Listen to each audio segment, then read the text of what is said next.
on, Stuart, we didn't really get much into your in depth into what you had done at DC and Marvel.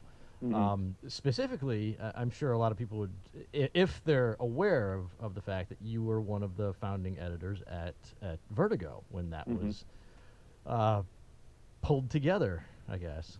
If you want to talk about that a little bit, we'd love to hear some more. Oh, well. Can you remember any of it? I do. I do remember some of it. Not all of it, but a good bit. I mean, it's a big it's a big subject. Yes. It was a very exciting time. I mean, aside from anything else, that the launch of Vertigo. I started at DC a couple years before they launched the imprint. So I was part of that editorial group with Karen Berger and Tom Peyer at the time. And it was a very exciting time because that coincided with the real sales boom in the industry, the speculator boom, which was of course unsustainable, but let us experiment and launch a whole bunch of things for a little while that did not sell in numbers that Spawn or X-Men did, but benefited a bit from the increased number of retailers that were around for a little while there. So that was happening, and DC itself was expanding, and we were Vertigo was an interesting beast at the beginning because it grew out of the books Karen Berger had been editing already, Hellblazer, Sandman, that sort of stuff. It was kind of an organic build as it went. It was, and that was that helped it a lot. Obviously, a lot of the books already had followings. We increased the number of them. We added at the time we added a lot of miniseries and as the imprint went along, it tilted more toward creator-owned stuff. It always had a mixture of creator-owned and DC characters, but it tilted more in the direction of original projects like The Invisibles and Preacher, and eventually Fables and 100 Bullets, that sort of thing. Right. That made it a tricky business model, though, because those books go away after a while. They don't keep going forever the way Batman does, or even something like Hellblazer, which I think ran for 300 issues. So you have to have something constantly in the wings to replace those titles, even if they run for 5 or 6 years. And you don't have any guarantee that the new book will necessarily perform as well, will necessarily sell as well as the one that's being replaced. So that was always a challenge. That was always a tricky thing. The books were at the time really on the cutting edge, and some of them are obviously, most of them are still in print, well regarded today. So yeah, it was great. It was exciting. I'd rather write my own stuff, and Ahoy is a nice balance for me because like I said, I get to keep my hand in editing little features in the back of my own books, but I get to shape the whole thing a little more. I actually got something interesting from Marvel.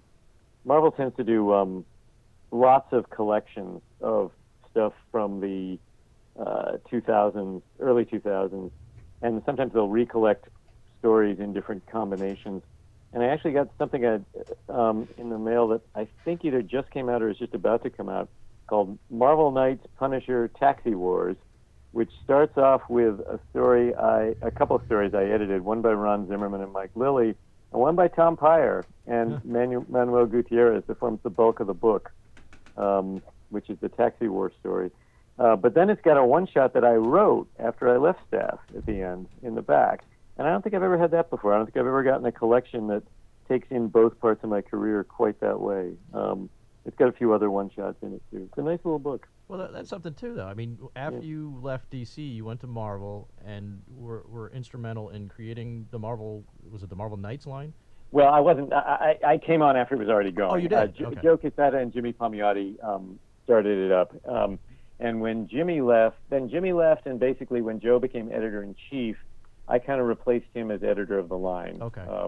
And I was there for, actually, it was a little under 2 years. It wasn't all that long. Really? But Marvel things happened very fast. And I probably, I remember thinking, in 6 months I had as many books out as I would have had in a year at DC. It just worked that way. Well, so you were working on, big, yeah, you what those books at that point were like the Daredevil, that Black was Panther. When Bendis took over Daredevil under my watch. He was already doing the Ultimate Spider-Man.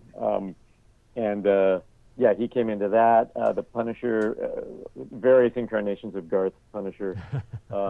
And there's a lot of other stuff, too. We relaunched Captain America after 9/11 with John Ray Reber and John Cassidy. Yeah. That was pretty wild. So yeah, it was a lot. We did the Max line, too. We started Jessica Jones, right? Which was one of the flagships of that line. That's right. So yeah, that was wild. You've had your fingers in a lot of very... been witness to creation, let's put it yes. Okay, all right. If quite a few things, yeah.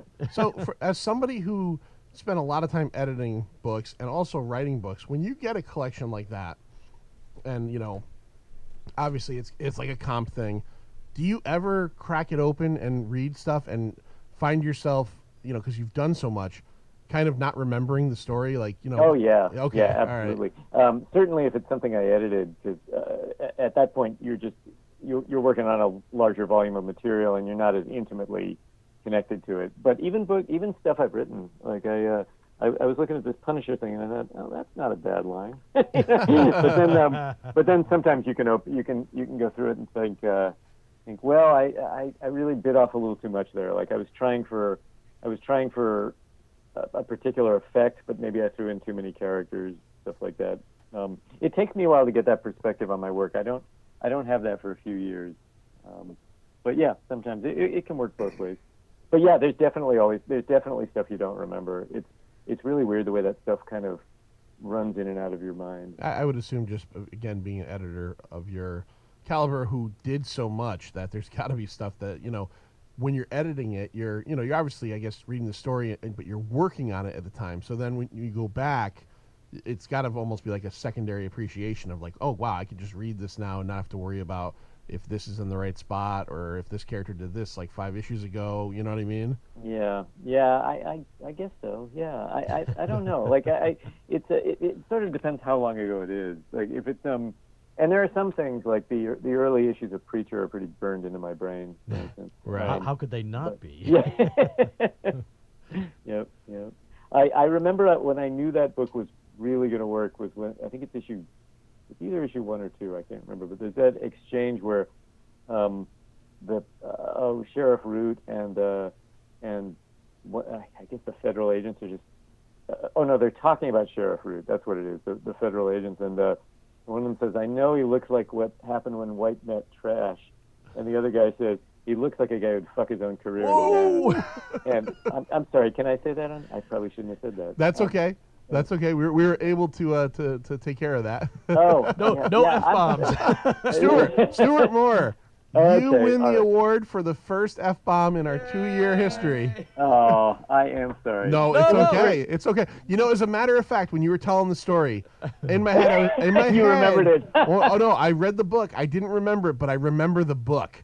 And in my head, I'm going, I don't know if this is going where I want it to go. I was just about to say, no profanity now. Wow, I've never hit the, you know, I got to film me. I hit the dump button. I've never hit it before. Oh, wow, so you got it. Wow, I got it. We've had a couple of S-bombs, but yeah, and a matter of fact, a couple have been me. So Stuart, you're always welcome back, but from now on, you've earned the title Stuart. You break Dump it. Button Moore.